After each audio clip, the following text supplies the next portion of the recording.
दुपति ज्ञान सहकार कारण शरण समर्थ गुरु संसार जिनवर अरखति अर्थ है जो है विनाश भव ममल ज्ञान पर देखो गुरु को धर्म को शक्ति को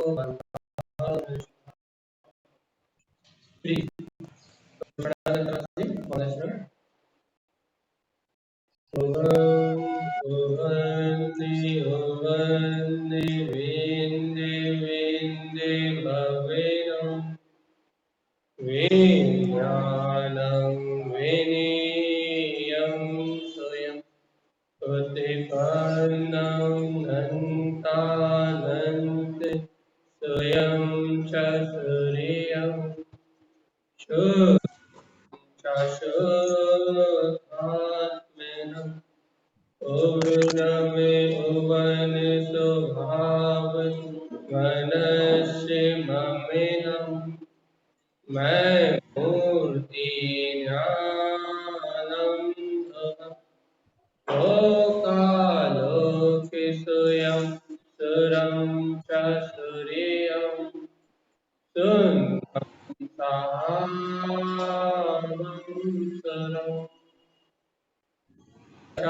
श्रीमद् चिंतामणि महाराज जी महाराज की जय। एक साथ मंत्रोच्चारण करेंगे।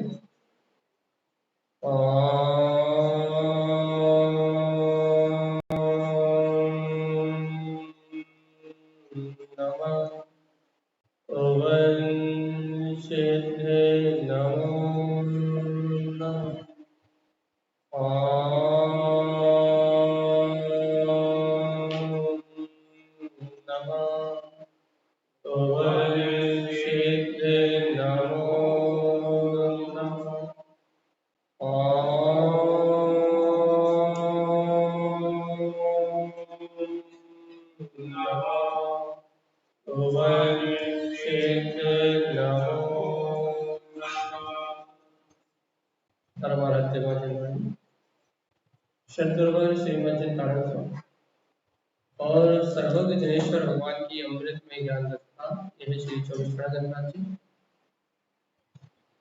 जहाँ अच्छा श्रीमद् चिंतामणि सभी भव्य जीवों को मोक्ष मार्ग का रास्ता बताता है। कल अपन ने एक सूत्र लिया था अपने चिंतन में, क्या था? जिन हो लोकनम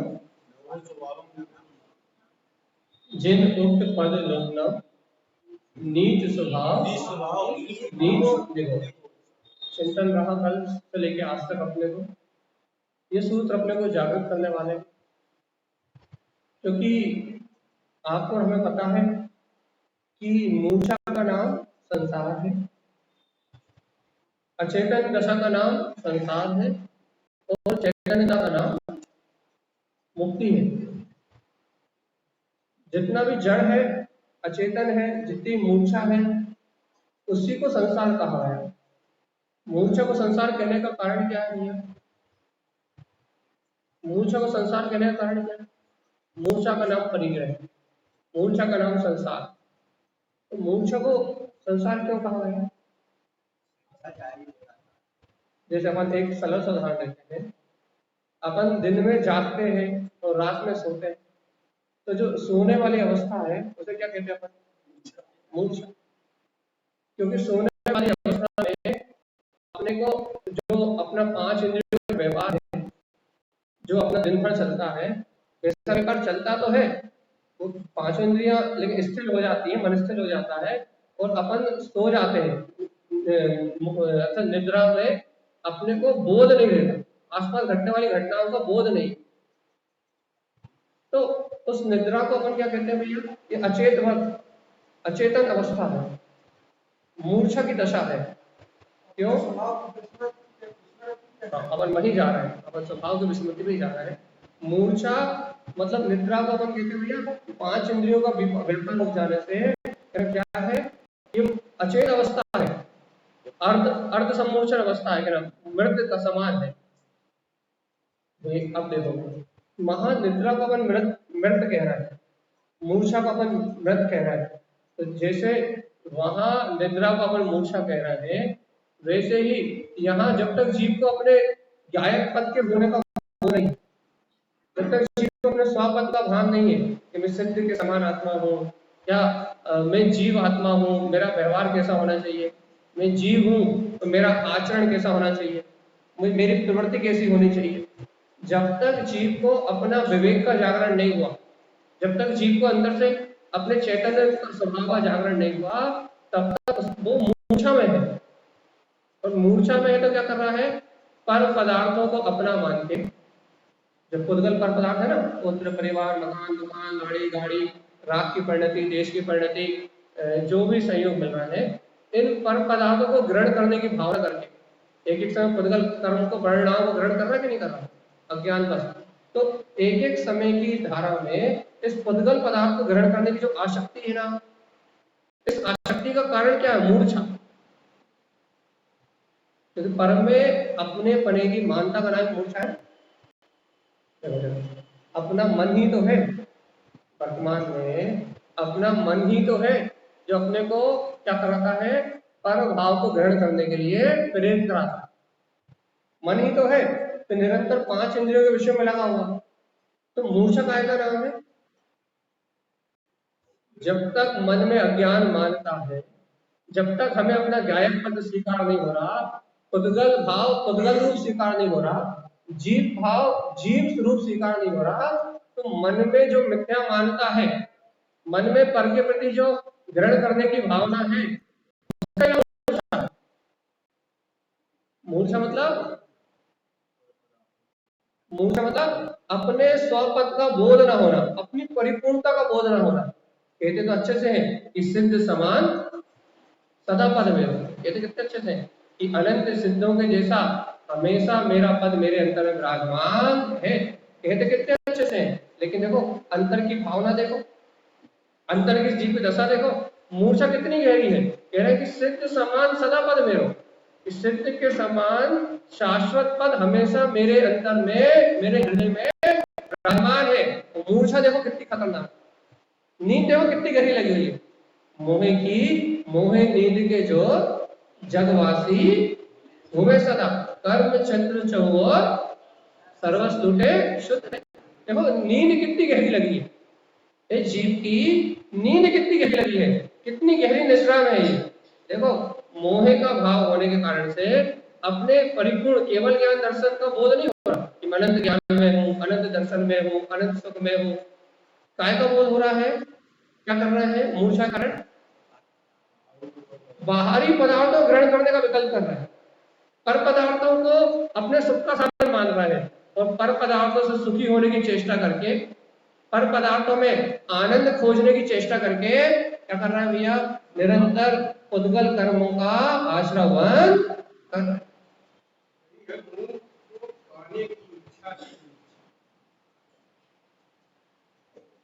अरे देख तो लो अपना काम, क्या क्या कह रहे हैं कि सिद्धों के समान जिन उक्त पद, जिनेन्द्र परमात्मा जो पद कह रहे हैं कि तू सिद्धों के समान चैतन्य में परमात्मा है, लोक उसको भूल गए। मेरे अंदर तो अनंत सुख है, मेरे अंदर तो अनंत शांति है, मेरे अंदर तो अनंत तृप्ति है। यदि मुझे तृप्त होना है, देखो अनादि काल के लिए अपने में तृप्त कौन है? अपने अरिहंत परमात्मा, अपने सिद्ध परमात्मा, वो अनादि एक बार अपने परम पद को प्राप्त हो गए, अपने अनंत चतुष्टय को प्राप्त कर लिया, तो वो अतृप्त तो होते ही नहीं। अतृप्ति का उनके पास कोई काम नहीं है, वो अपने परम सुख में, अपने केवल ज्ञान, आनंद दर्शन में इतने तृप्त हैं, अपने स्वभाव में इतने संतुष्ट हैं कि अब उन्हें आपसे या हमसे कोई अपेक्षा नहीं, या हम उनकी पूजा करें तो उन्हें कोई मतलब नहीं, हम उनकी वंदना करें, स्तुति करें तो उन्हें कोई मतलब नहीं। तो यदि हम कहें भैया कि हे परमात्मा हम आपकी बात नहीं मानते, तो भी उन्हें कोई मतलब क्यों? क्योंकि वो अपने पूर्ण अनंत वैभव में तृप्त है, वो स्वयं में संतुष्ट है। और जो स्वयं में तृप्त है, जो स्वयं में संतुष्ट है, अपने अनंत चतुष्ट को प्रकट कर चुके हैं, जिन्हें स्वयं में तृप्ति है, उन्हें फल से कोई लेना देना। देखो वो स्वयं में परम शांत है, परम आनंद में है, और आप और हम मोह की मूर्छा के कारण अपने में तृप्त नहीं हो पा रहे।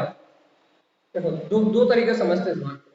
बाहर में जो अपना पुण्य का उदय है, अपने को धन मिला है, दौलत मिली है, पुत्र परिवार मिला है, पुण्य के वजह से सब कुछ अच्छा है, लेकिन उसमें भी तृप्त नहीं हो पा रहे। आज एक भिखारी को देखो या कोई गरीब को देखो, उसकी परिस्थिति देखो, फिर भी अपने को तृप्ति नहीं हो रही कि आज अपना पुण्य का उदय है, जैन कुल भी मिला है, बढ़िया पेट भरने के लिए भोजन भी मिलता है, और बढ़िया इंद्रिय विषय भोग के लिए सारी सुविधा उपलब्ध है, फिर भी और अधिक की चाह बनी कि नहीं बनी, और अधिक चाहिए। ये तृप्ति नहीं हो रही कि हमारे पुण्य के वजह से जितना प्राप्त है वो बहुत अधिक है। मनुष्य भाव, जैन कुल, और साथ में ये संसार में भौतिक पदार्थ, इनकी भी कोई कमी नहीं है। एक देखो पुण्य की वजह की भी तृप्ति नहीं है, और दूसरी देखो एक तो तृप्ति ये नहीं है, और दूसरी तृप्ति ये भी नहीं है। भगवान की वाणी में भगवान बार बार कह रहे हैं, क्या कह रहे हैं कि तू सिद्ध समान है। वस्तु स्वभाव में बार बार आया है कि आगे तेरा जैसा परिणमन होना होगा, पुण्य रूप या पाप रूप, वो निश्चित है। लेकिन देखो यहाँ भगवंतों की वाणी में क्या आ रहा है कि तेरे अंतर में तेरा शाश्वत सिद्ध पद विराजमान है। अतृप्ति जैसा कोई काम आत्मा में है ही नहीं। क्यों? क्योंकि आत्मा तो अपने परिपूर्ण सुख और आनंद का पिंड है।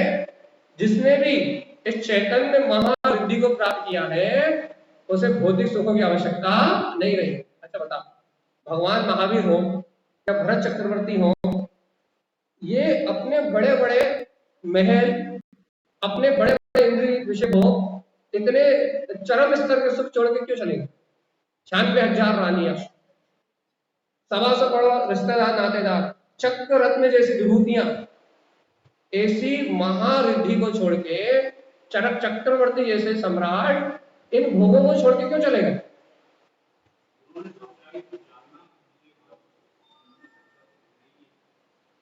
उनकी मूर्छा छूट गई, उनकी मूर्छा छूट गई। क्या मूर्छा छूट गई? कि ये भौतिक इंद्रिय सुख वाले भोग तो ये क्षणभंगुर है। आज चक्रवर्ती है तो कल नर्क जाने में कोई देर लगने वाली नहीं। ये सांसारिक सुख है, ये भौतिक सुख है, इसमें उन्हें बोध आ गया ये भौतिक सुख थोड़े समय का है, उन्होंने से प्राप्त हुआ है, और भैया और उन्हें जो प्राप्त है उसमें संतुष्ट थे। ये भौतिक सुख हमें पुण्योदय से प्राप्त हुआ है, और ये पुण्योदय कब चला जाएगा, कब क्षीण होगा, इसका कोई भरोसा नहीं। देखो तो वे अरिहंत परमात्मा का पुण्य भी नहीं रुका। सम्मोहन जैसी रिद्धियां वो भी चली गई। जब अरिहंत भगवान का सात्विक से पुण्य नहीं रुका, तो आपका हमारा ये पापानुबंधी पुण्य, जिससे अपन कूलर और पंखे की हवा में रह रहे हैं, इंद्रिय विषय भोग कर रहे हैं, जब वो तीर्थंकर परमात्मा का पुण्य उनके पास नहीं रुका, तो आपका और हमारा रुक जाएगा। जब राण अपन रोज पढ़ा है, राजा राणा छत्रपति हथियन के कसमा मरना सब एक दिन अपनी। अरे जब राजा का नहीं रुका, चक्रवर्ती का नहीं रुका, इंद्रों का नहीं रुका, तीर्थंकर परमात्मा का पुण्य उनके पास नहीं रुका, जब इनको भी एक मुट्ठी रात में परिवर्तित होना था, भगवान जी आप और हमारी क्या आप हमारा रोकेगा? आप हमें ये वैभव अक्षर उड़ाएंगे क्या? जिन सुखों के पीछे अपन भाग रहे हैं, तो आपका और हमारा इन सुखों के पीछे जो ललचाई दृष्टि है, क्या ये हमेशा रहने वाली नहीं रहेगी ना? ये संयोग नहीं रहेंगे ना, ये भोग नहीं रहेंगे ना। ऐसा जागरण, सावधान, ऐसा जागरण जब अंदर से आता है, जब इन क्षणभंगुर सुख को, इन विनाशिक सुख को विनाशिक मान लिया जाता है, और जब जीव की चेतना जागती है, मूर्छा टूटती है, ये संसार के भौतिक सुख तो क्षण मात्र के हैं, और ये पानी के बुलबुलों की तरह है, उठेंगे और मिला जाएंगे। लेकिन शाश्वत सुख तो निज आत्म धाम में, अपने अंतःकरण में है। जब जीव के अंदर में ये जागरण होता है और अज्ञान मानता टूटती है, परम सुख है, ऐसी अज्ञान मानता टूटती है, और स्वामी अपने अंतर शाश्वत सुख का बोध होता है, मैं तो सचेतन गायक तत्व भगवान आत्मा हूँ, मेरा सुख मेरे अंदर में विराजमान है। जब ऐसी जागृति होती है तो मूर्छा का नाश होता है, और जब मूर्छा टूटती है तब मोक्ष का मार्ग प्रारंभ होता है। मूर्छा में मोक्ष नहीं हो सकता, मूर्छा में कोई सुखी नहीं हो सकता। अच्छा था, मूर्छा में सुखी क्यों नहीं हो सकते?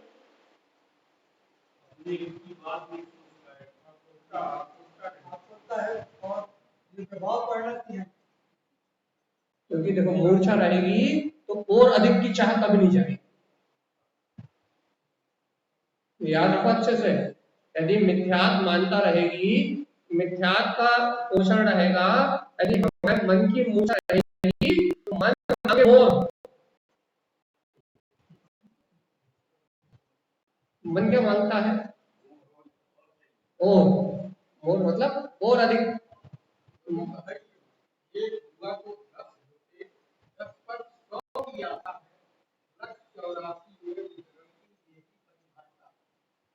मन हमेशा, मन मांगे मोर, मन को हमेशा और चाहिए। उसके पास यदि पूरी दुनिया की संपदा भी लाकर रख दो ना, तो वो ये कहेगा ये कम है, मुझे और इंद्रों की भी लाके दे दो। वो इंद्रों की भी लाके दे दो तो वो कहेगा कि भैया इंद्रों की नहीं, और ऊपर स्वर्ग वाले उनकी लाके दे दो। तो इस मन की वासना, इस मन की दाह, इस मन की आसक्ति बिना आत्म जागरण के नष्ट होने वाली। इस बात को जब तक हम नहीं समझेंगे तब तक पर को ग्रहण करने का भाव हमारे अंदर से नहीं आएगा।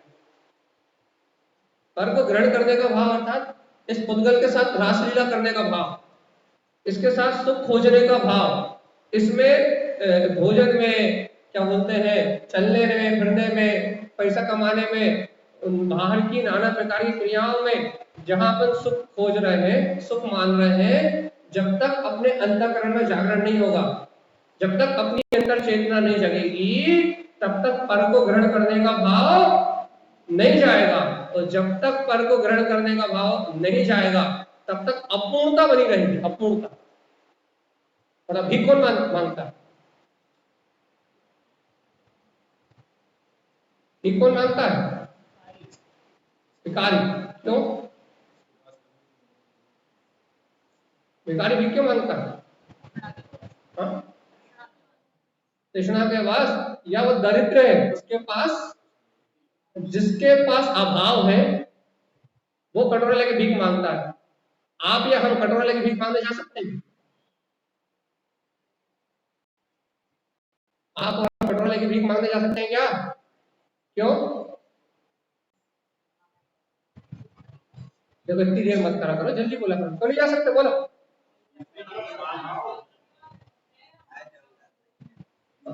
हमारे पास भरपूर संपदा है, भीख मांगने के हमें होगा। ऐसे ही पर को ग्रहण करने की इच्छा कौन करेगा?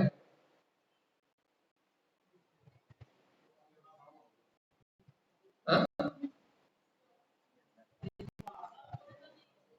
सही जवाब चाहिए, सही, बिल्कुल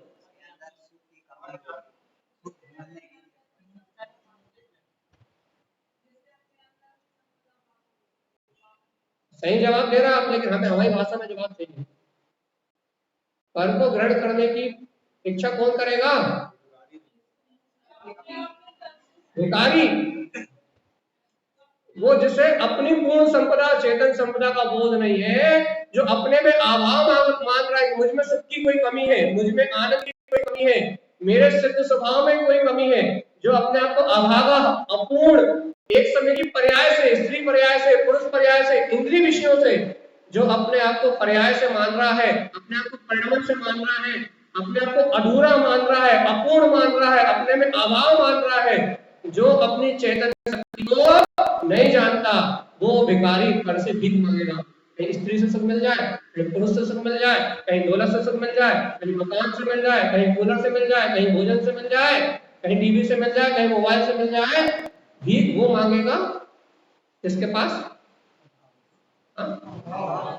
अभाव। जिसे ये बोध हो जाए, सिद्ध समान सदा पद मेरो, जो निगोद में सो ही मुझ में सो ही मझार। जिसे इस सत्य का बोध हो जाए, वो विकारी हो सकता है। अपन कौन? ये सतनाथ का बनिया हो, करोड़पति बनिया हो, मेरा भिखारी।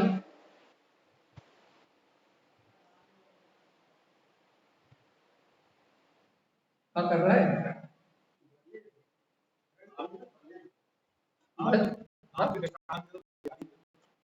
दृष्टांत से भिखारी। भगवान जी ये बात याद रखो, जब तक अपनी परिपूर्ण चेतना का बोध नहीं आएगा, तब तक पर से भीख मांगने की प्रवृत्ति नहीं जाएगी, और जब तक पर से भीख मांगने की प्रवृत्ति नहीं जाएगी, तब तक मूर्छा नहीं। कभी तो आत्म जागरण का भाव प्रकट करो, कभी तो अंतःकरण का जागरण करो कि कब तक पर से सुख मांगेंगे, और ये पर मुझे कब तक सुखी करेगा? जब तक पुण्य का उदय है तब तक ये पर से मुझे सुख मिलेगा, तो जिस दिन पाप असाता वैल्य कर्म का उदय आ जाएगा, उस दिन ये निमित्त जो सुख के साधन है, ये सारे निमित्त दुख के साधन। अच्छा बताओ, बहुत अच्छा प्रश्न कर रहे हैं। बचपन में माँ बाप के स्तर से पढ़ते थे, बचपन में माँ बाप जब बच्चे छोटे रहते हैं तो वही बच्चे सुख का साधन रहते हैं, रहते कि नहीं रहते? वही निमित्त उन्हीं में सुख रहता। जब बच्चों की शादी हो जाती है और माँ बाप की उम्र आगे बढ़ जाती है, तो वही बच्चे दुख का साधन हो जाते हैं। निमित्त वही है, पहले सुख का साधन थे, अब दुख का साधन हो गए। ये क्या हुआ?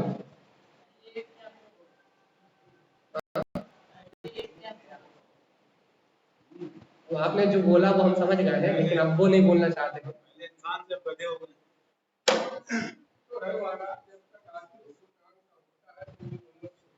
और चार टांग हो जाता है तो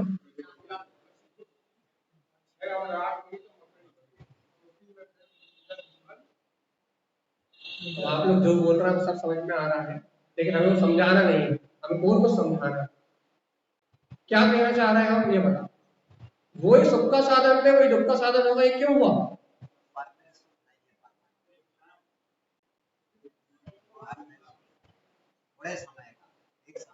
उनसे जो स्वप्न देखे थे, उनसे जो कल्पनाएं जुड़ी थी, उनसे जो मनोरथ रखे थे, वो पूर्ण नहीं हुए। और सबसे बड़ी बात, जब तक बच्चे छोटे थे तब तक हमारा पुण्य का उदय, हमारी पुण्य की धारा तीव्र थी, हम खुद कर पा रहे थे, हमारे कर्तव्य की मानता तीव्र थी। जब तक हमारा पुण्य का उदय था तब तक तो सब वही निमित्त बढ़िया थे, और अब हमारा पाप का उदय आया तो वही निमित्त खराब।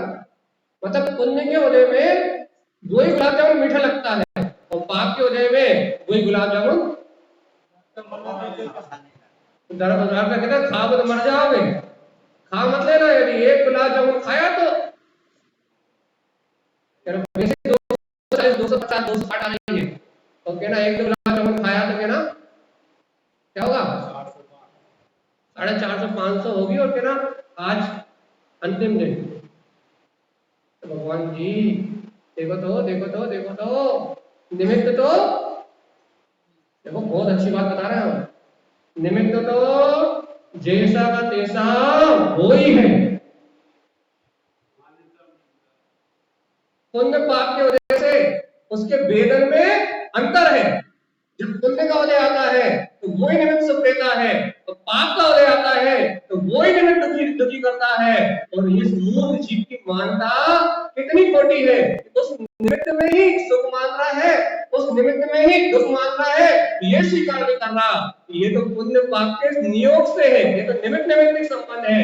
लेकिन वे तो इस पर भाव से, इस संसार में दिखने वाली पर अवस्था से मैं चैतन्य तो भिन्न ही हूं, मेरा और इस निमित्त का कोई संबंध नहीं।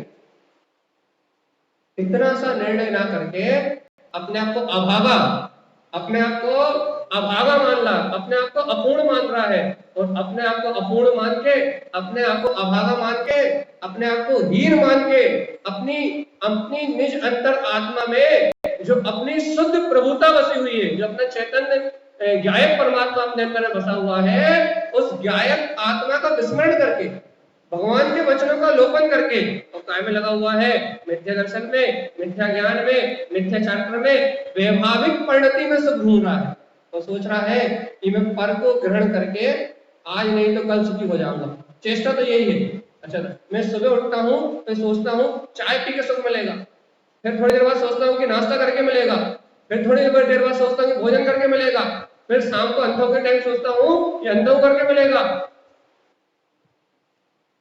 सुख। अरे तो अपन हर मिनट सोचते हैं कि नहीं सोचते? आहार संज्ञा से पर घटा रहे हैं, मैं तो संज्ञा और बाकी सबसे घटाएंगे तो फिर बहुत विस्तार हो जाएगा। सिर्फ आहार संज्ञा से घटा रहे हैं। सुबह क्या सोचते हैं, फिर सुबह उठ के 2 गिलास गर्म पानी पियो, स्वास्थ्य मस्त रहता है, सुखी रहेंगे भैया। 2 गिलास गर्म पानी रखिएंगे, सुखी रहेंगे, है कि नहीं? सुबह उठ के सामायिक करो कहे तो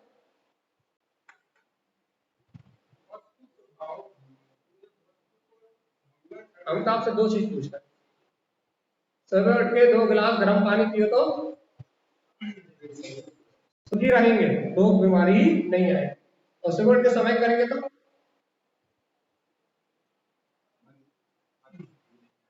हमें तो आप कहता सुबह उठ के समय करेंगे तो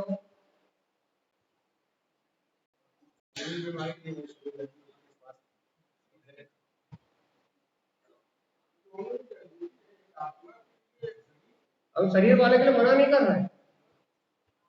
शरीर वाला तो कर्मोदय जन्म है, पुण्य के आदि है। यदि आपका पुण्य नहीं होगा और आपकी शरीर की योग्यता वैसी होनी परिणाम में होगी तो आपका उसके प्रति भाव जगेगा और आप उस रोज सुबह अपने दिनचर्या घूमने जाना या फिर गर्म पानी पीना या फिर स्वास्थ्य के लिए जो जो होता है वो आप करोगे। यदि प्रमाद, वो भी तब कि आप आलसी प्रमादी नहीं होगे। नहीं तो लोग कहेंगे भैया आलस है, सुबह नींद नहीं खुलती, बीमार होंगे तो 2 रुपए की गोली खाएंगे ठीक हो जाएगा, कोई बात नहीं।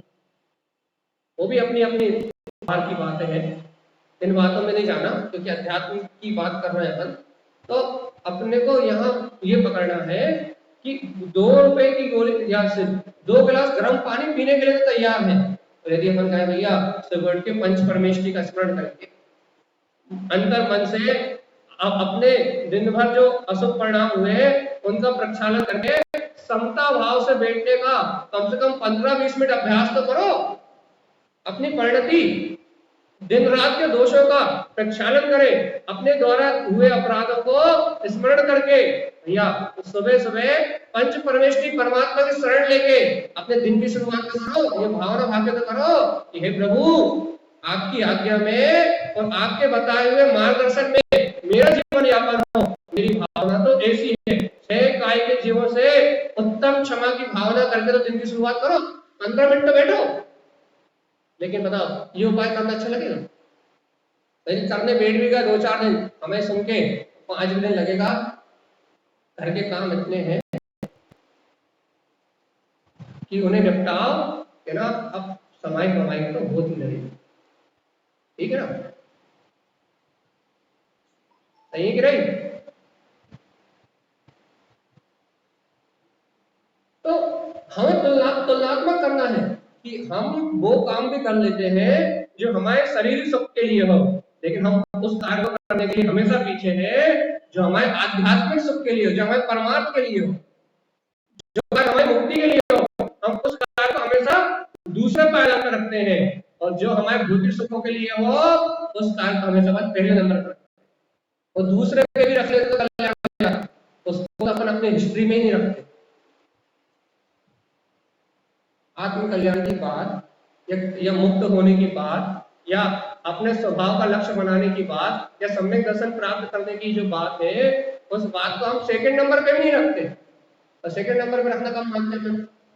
भैया चलो तुम भैया सुबह उठ के अच्छा पानी वानी पी लेते, अच्छा नाश्ता वास्ता भी कर लेते, फिर ही आके अच्छे से भगवान का नाम ले लेते, स्वाध्याय कर लेते, चिंतन कर लेते, तो मान लेते भैया, या भैया भूखे पेट भजन नहीं हो रहा, भरे पेट कर लेते। भूखे पेट नहीं हो रहा तो सुबह नाश्ता करके भजन कर लेते, लेकिन भैया ना भूखे पेट हो रहा है ना भरे पेट हो रहा है।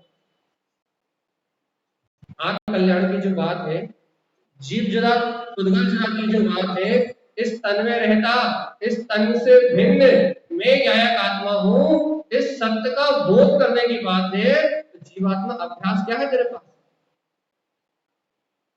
इस जड़ जड़ शरीर को और इस अंतरात्मा को भिन्न भिन्न जानने का अभ्यास क्या है? कौन सा अभ्यास कर रहा है? इस अभ्यास को प्रमाण मान लिया जाए कि इस जीव को भेद ज्ञान होगा, कौन सा अभ्यास कर रहा है? यदि तू बार बार तत्व का निर्णय कर रहा होता, यदि तू बार बार भगवंतों की बात का स्मरण कर रहा होता, यदि तू बार बार अपने स्व स्वभाव का स्मरण कर रहा होता, पग पग पे होने वाले परिणमन में यदि तू भिन्नता का भाव भाषित कर रहा होता कि एक शुभ अशुभ भाव रूप कर्म जो भी संयोग में है, जो भी निमित्त नो कर्म का संयोग है, या ये सारा पुण्य पाप के नियोग से है, निमित्त निमित्त संबंध है मेरे जीव का और इन कर्मों का। लेकिन भगवान आत्मा, तो तुझे ये ज्ञान होता कि ये तो कर्म संयोग है, नित्य रहने वाला, आज है और कल चेंज हो जाएगा। आज जो निमित्त है कल वो बदल जाएंगे, आज जो भौतिक संपदा है कल वो चेंज हो जाएगी।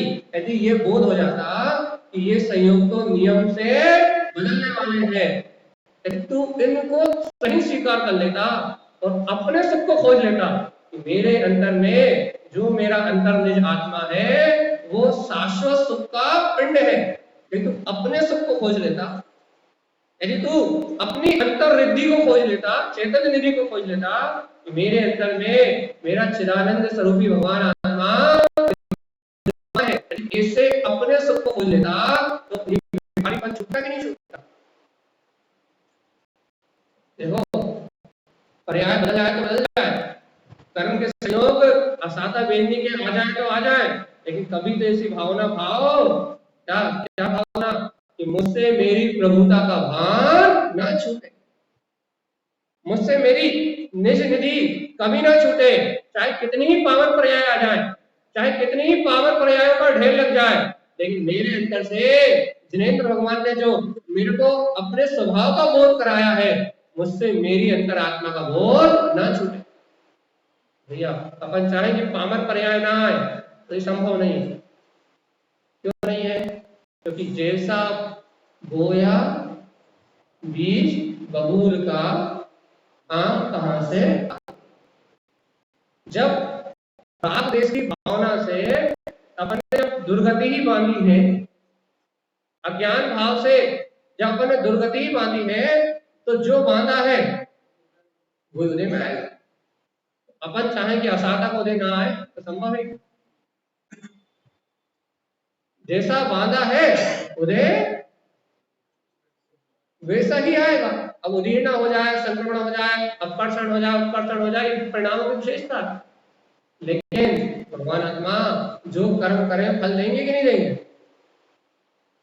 अपन चाहे कि हमारी साथ ही साता बनी रहे जीवन भर, तो ऐसा होने वाला है? जब पता है कि ऐसा होने वाला नहीं, उसके बाद भी बाहर में साता तो जीव चाहता है, लेकिन ये नहीं चाहता कि मैं ज्ञाता भाव में रत होके समता भाव से इस बाहर के होने वाले परिणाम का विचार करके मैं साक्षी भाव से अपनी साता को प्रकट कर लूं। कौन सी साता? कैसी साता? मैं ज्ञान स्वभावी आत्मा हूं, एक ज्ञान की शक्ति से मैं अपनी साता को प्रकट कर लूं, अर्थात चाहे कोई से परिणाम हो, उसमें कम से कम ज्यादा कुछ ना हो पाए तो कम से कम समता भाव से रहने की भावना तो आए। समता नहीं रख पाओ तो भी कोई बात नहीं, लेकिन समता भाव से रहने की भावना तो आए। अरे 10 बार में 4 बार, तो 4 बार से फिर 40 बार अपने आप हो जाए। कम से कम अभ्यास तो करो। ये थोड़ी थोड़ी घटनाओं में हम विचलित हो जाते हैं, थोड़ी थोड़ी घटनाओं में हम जो चढ़ जाते हैं, थोड़ी थोड़ी घटनाओं में जब हमें क्रोध आ जाता है, थोड़ी थोड़ी घटनाओं में हमें काम की भावना भड़क जाती है, आहार भोग की भावना भड़क जाती है, थोड़े थोड़े में ही हम अपने आपे से पार हो जाते हैं। कम से कम इतना तो विचार करो कि 10 बार में कम से कम 5 बार समता से उस परिणाम को देखने का अभ्यास तो करो। मेरे कर्म के फल से हो रहा है, इसमें निमित्त का कोई दोष, मेरे उपार्जित कर्म का फल है, कोई दूसरा मेरा करता धरता नहीं है। कम से कम 10 बार में 5 बार तो अपनी साधना को प्रकट करने का अभ्यास करो, अपनी समता में रहने का अभ्यास करो। 10 में से 5 बार तो करो। और यदि भैया 10 में से 5 बार भी यदि अपन समता में रहने का अभ्यास नहीं कर रहे तो फिर हम कहाँ जा रहे हैं, हमारी दिशा कहाँ है? दिन रात चिल्ला रहे हैं मैं आत्मा हूँ, मैं आत्मा हूँ, मैं आत्मा हूँ, मैं सिद्ध के समान हूँ। दिन रात चिल्ला रहा है जीव, मैं कहाँ जाना है? तेरा मोक्ष। भैया कैसे चले जाओगे मोक्ष? मोह को छह करो तो मोक्ष। और यदि दिन रात मोह बढ़ रहा है तो पर पर्यायों में चलती हुई परिणमन की धारा में यदि दिन रात मोह के परिणाम, मोह की परिणति बढ़ रही है तो अपन जानते हैं 8 कर्मों का राजा, जिसमें 4 घातीय कर्मों का राजा कौन सा है? कौन है? मोहिनी कर्म। क्योंकि मोहिनी कर्म के कारण ही क्या है? विशेष आश्रव जो बंद है, सांप्रदायिक जो आश्रव है वो काय के कारण है? मोहिनी कर्म कारण है कि नहीं? इसलिए मोहिनी कर्म कर्मों का राजा कहते हैं, ये कर्मों का राजा है। अब भगवान आत्मा अपने को पता है जब ये संसार में मोहे राग देश की भावना ही जब ये संसार का कारण है, भगवान जी कहीं तो घटाओ से, कहीं तो कम करो इसे, कैसे ही तो कम करो। उपाय यही है भैया कि अपन जब स्वाध्याय, चिंतन, मनन और जिनेन्द्र भगवान की वाणी को सुनते वस्तु स्वभाव का निर्णय करेंगे, तब अपने अंदर की राग देश की धारा हटेगी। राग देश का हटना मतलब मोह का हटना, मिथ्यात्व की मान्यता टूटेगी। मिथ्यात्व की मान्यता टूटना मतलब दर्शन मोह का गलना। तो जब दर्शन मोह गलेगा, सम्यक वस्तु स्वभाव की स्वीकारता होगी, तब जाके क्या होगा? मोक्ष है तो मुक्ति का मार्ग। पहले मन के चक्कर में लगे रहे तो कहाँ घुमाएगा? देखो अपन कितने समझदार हैं, जानते सब है, हाँ? मानते भी नहीं, हाँ?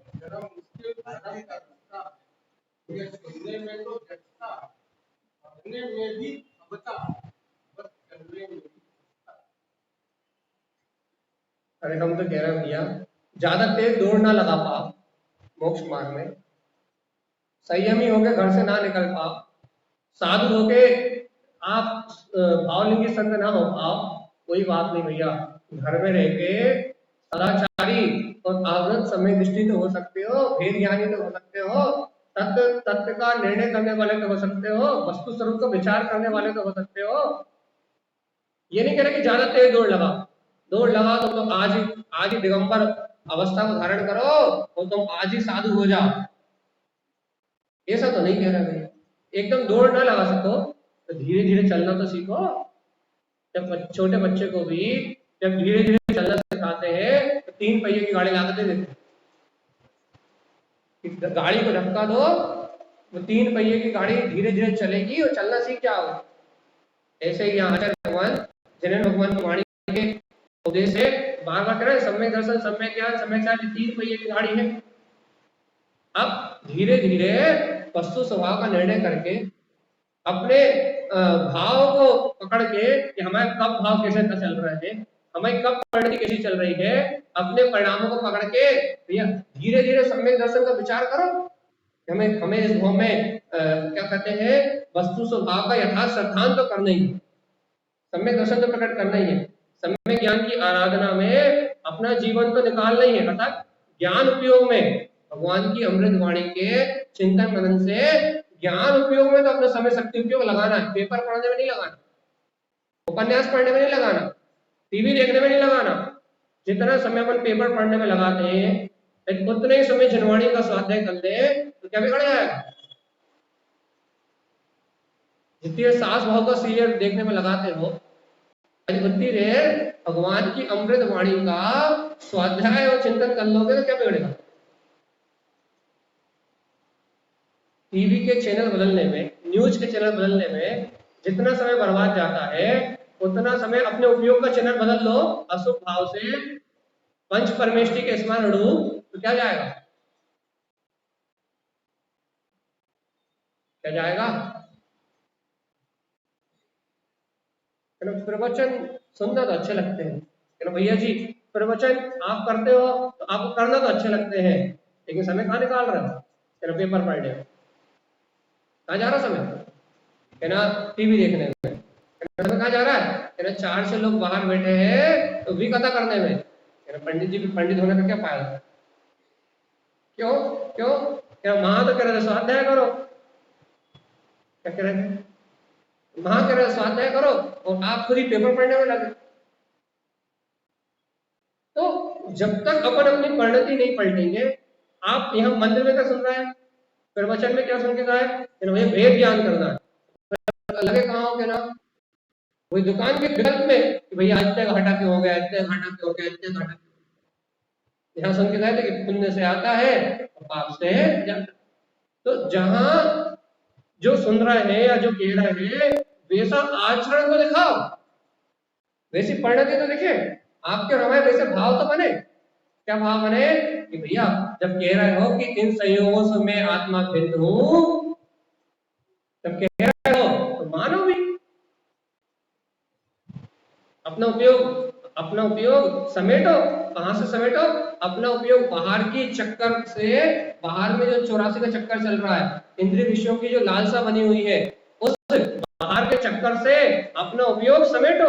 जब उस बाहर के चक्रव्यूह से अपना उपयोग समेटोगे तब पकड़ में आएगा, क्या पकड़ में आएगा कि मैं इन बाहर के 5 इंद्रिय प्रपंचों में अर्थात पर से सुख खोजने में जो मेरी प्रवृत्ति बनी हुई है, पर से प्राप्त करने की जो मेरी प्रवृत्ति बनी हुई है, इसका नाम ही परिग्रह, इसका नाम ही मूर्छा, और ये मूर्छा ही अन्य संसार का कारण।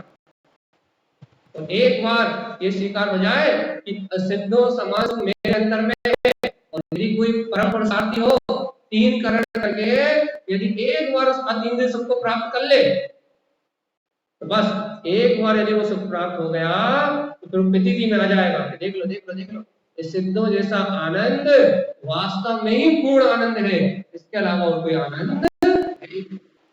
जब तक 3 करण नहीं हो रहा है तब तक भगवान की अमृत वाणी को सुन के इसका आनंद, अच्छा बता जिन वचन सुन के आनंद प्रसन्नता की अनुभूति होती कि नहीं,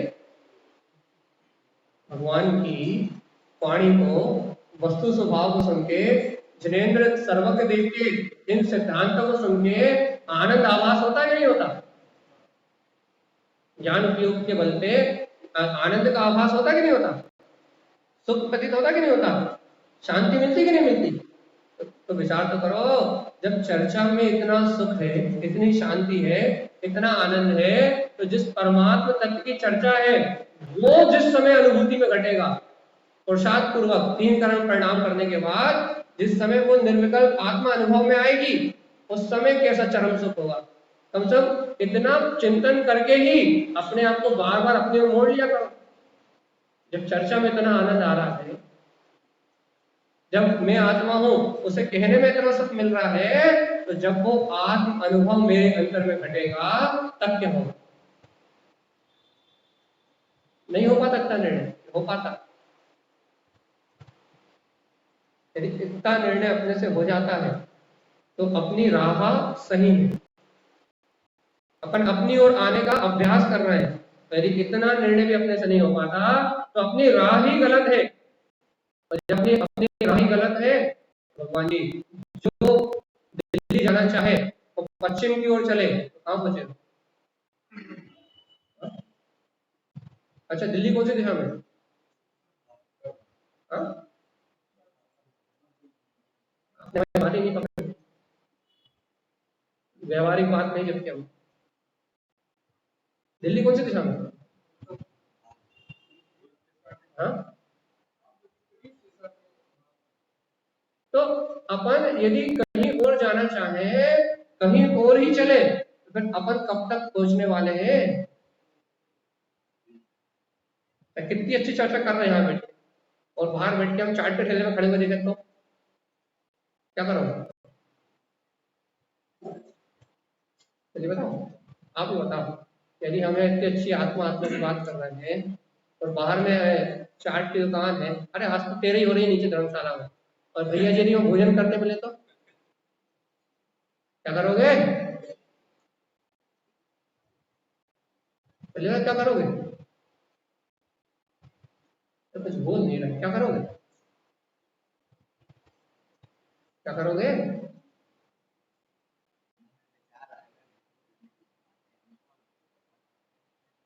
अरे ये करोगे कि भैया जी आज सामान पैक करोगे और क्या करोगे?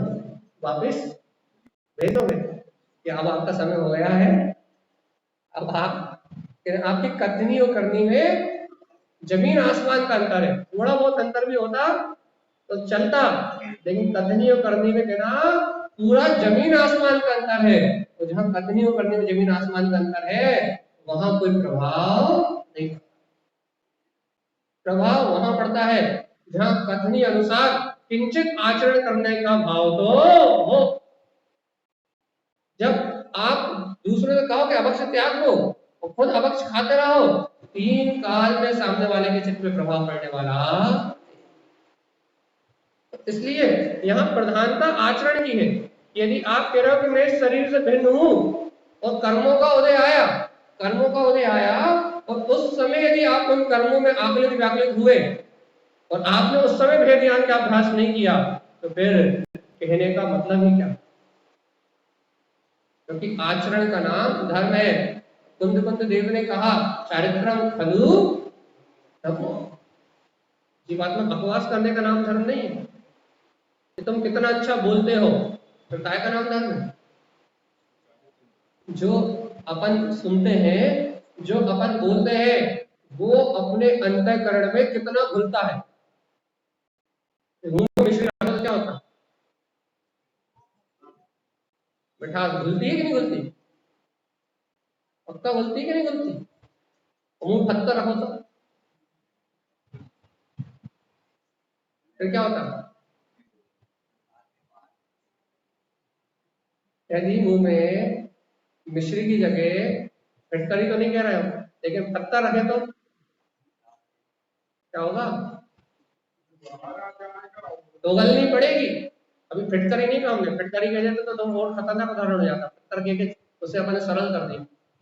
यदि मुंह में मिश्री की जगह पत्थर रखोगे तो उसे उगल नहीं पड़ेगा, वो अंदर जाने वाला नहीं है। चाहे तुम 2 घंटे मुंह में रखे रहो, चाहे 6 घंटे मुंह में रखे रहो, तो फिटकरी रखते तो 2 मिनट ही रखाती, लेकिन पत्थर रखे हो तो 6 घंटे रखे रहो, चाहे 10 घंटे रखे रहो, चाहे दिन भर रखे रहो, लेकिन भूलने वाला वो नहीं है। उसे आपको बाहर उगलना ही पड़ेगा।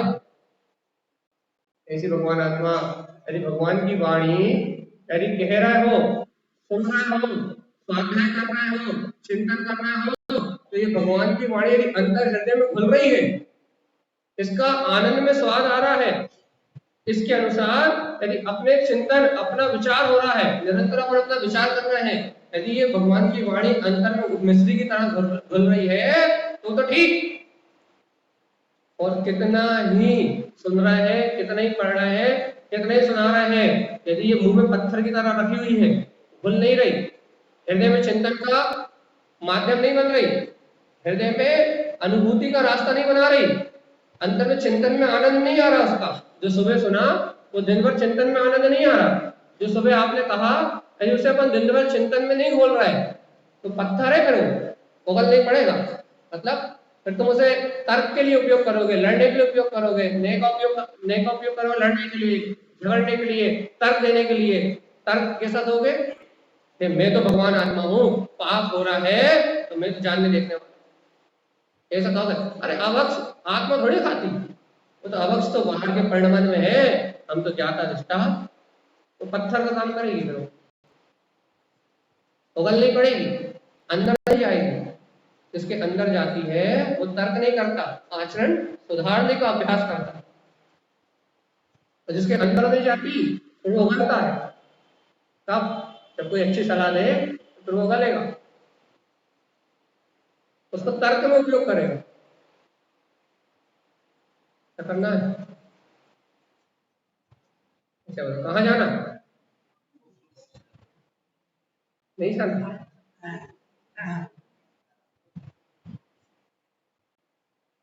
कहाँ जाना है? देख लो भैया, अब हम क्या कर सकते हैं। अब आपको जाना ही मोक्ष है तो भगवान की वाणी तो सुननी पड़ेगी, मजबूरी। हम क्या करें? अरे आप कहते नहीं भैया कहीं नहीं जाना पड़ेगा, घर गृहस्थी मस्त रहना है और कोई काम नहीं करना, हमें तो भैया आनंद है, संसार में ही सुख है। यदि आप ऐसा कह देते, हम आपसे कहते छुट्टी, अब आप कह रहे मोक्ष जाना है, अपन कहते हैं 1 घंटे की चर्चा और बढ़ा देते हैं। अब मोक्ष ही जाना है तो ध्यान व्यान लगा के बैठना पड़ेगा, है ना? तो आप कह रहे भैया हम तो ठान के ही आए हैं, निर्णय करके ही आए हैं, हम मोक्ष ही जाना है।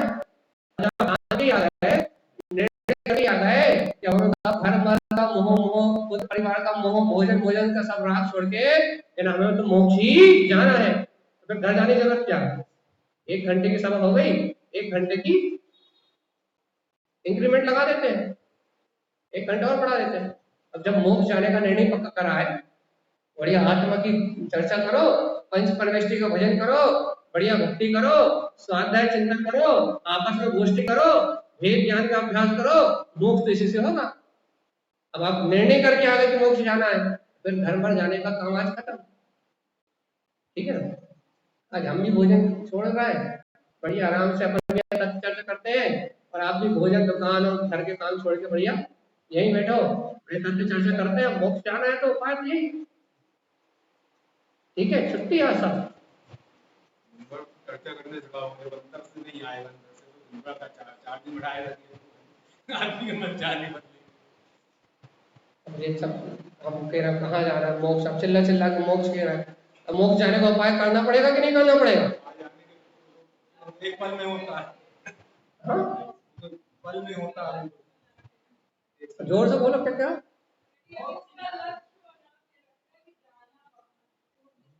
अरे तो भगवान जी यदि दिल्ली जाने का लक्ष्य बनाते हो तो सामान वामान पैक करके, गाड़ी का रिजर्वेशन करवा के और ट्रेन में बैठते हो कि नहीं बैठते? तो पुरुषार्थ तो करते हो कि नहीं करते कि अपने आप पहुंच जाओ? तो भैया जब मोक्ष जाने का लक्ष्य बना के रखा है तो थोड़ा बहुत कुछ करोगे कि नहीं करोगे? तो हम 1 घंटे ही तो और पढ़ा रहे हैं, हम थोड़ी करेंगे 3 मिनट। अभी 9 से 8, 9 से 10 हो गई, 10 से क्या बस, फिर और विचार कर लेंगे कि और भावना विशुद्ध हो जाए, ऐसे लगे कि नहीं अब तो मोक्ष दिखने लगा, फिर अपन 11 से 12 कर लेंगे।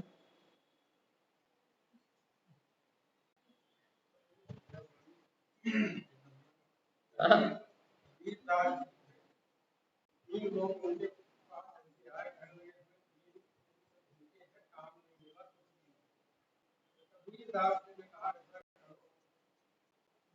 रोज 200 रुपए मिलेंगे, दोनों टाइम को भोजन मिलेगा, करना क्या होता है, करना है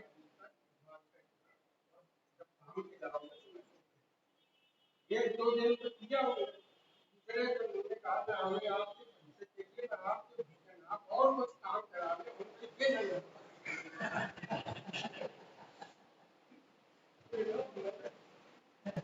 भजन नहीं हो सकता, भक्ति नहीं हो सकती, अर्थात वो अंतर आत्मा के हित के लिए आत्मचिंतन नहीं हो सकता, वो स्वाध्याय नहीं कर सकते, वो स्वाध्याय करके तत्काल निर्णय नहीं कर सकते, वस्तु स्वभाव को जानने में अच्छा खासा प्रमाद है। तो शास्त्र जी के पेज पलट तो जाएंगे, लेकिन वो फटाफट पढ़ते जाओ पढ़ते जाओ पढ़ते जाओ पढ़ते जाओ, कितने पेज पढ़ लिए? 50।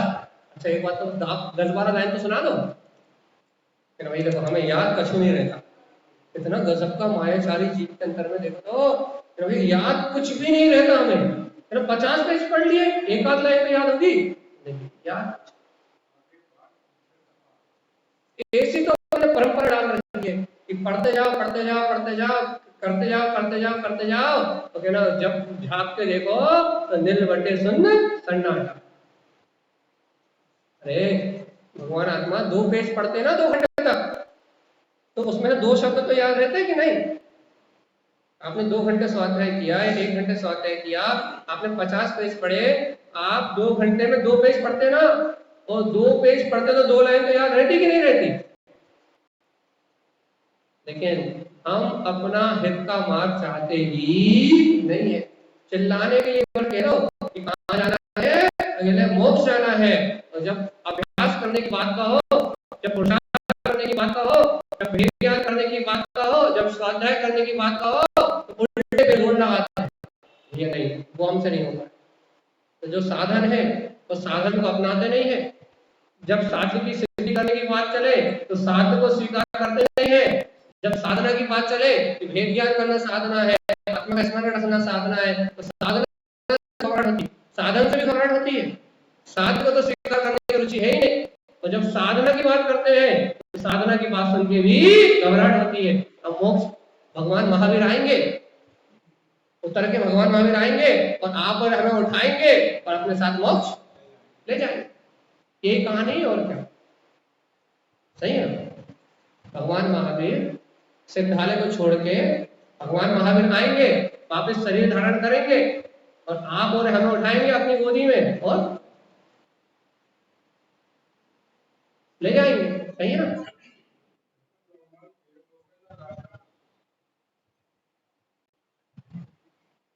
ये अपनी बात किसी है, टाइम अपना हो गया है, आखिरी बात करके अपन अपनी बात को समाप्त कर रहे हैं कि जब तक हम जैसा कह रहे हैं तो जैसा सुन रहे हैं वैसा आचरण अपने जीवन में नहीं लाएंगे, जब तक पर से भिक्षा मांगते रहेंगे, अर्थात जब तक पर में सुख की मानता पड़ी रहेगी, तब तक अपनी परिणति अपने नाथ की ओर आने वाली, अनाथ बने रहोगे बस। स्व आत्मा का अनुभव नहीं होगा, अपने सनात होने का, अपने प्रभु होने का, अपने ज्ञायक होने का बोध नहीं होगा। तो जब तक जीव को स्वयं के ज्ञायक होने का, स्वयं में अनंत चतुष्टय की शक्ति होने का, जब तक जीव को स्वयं में बोध नहीं रहेगा, तब तक कोई भी जीव अपने कल्याण को प्राप्त करने वाला नहीं है। क्योंकि कल्याण तो भगवंत की वाणी में जो वस्तु स्वरूप आया है उसको स्वीकार करने से ही होगा।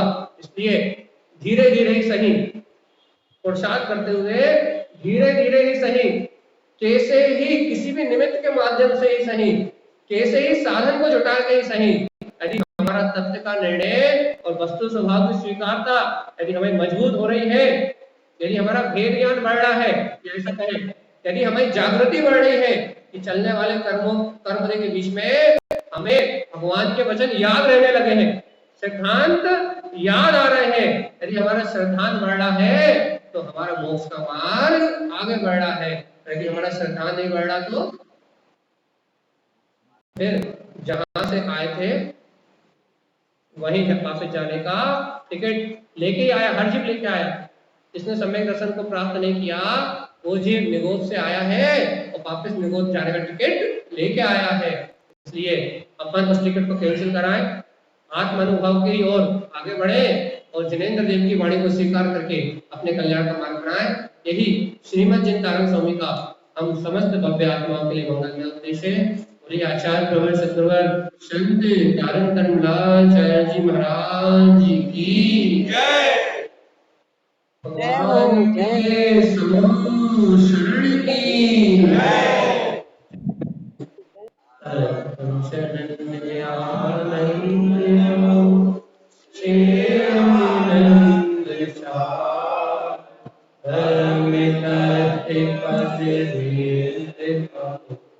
नमियों से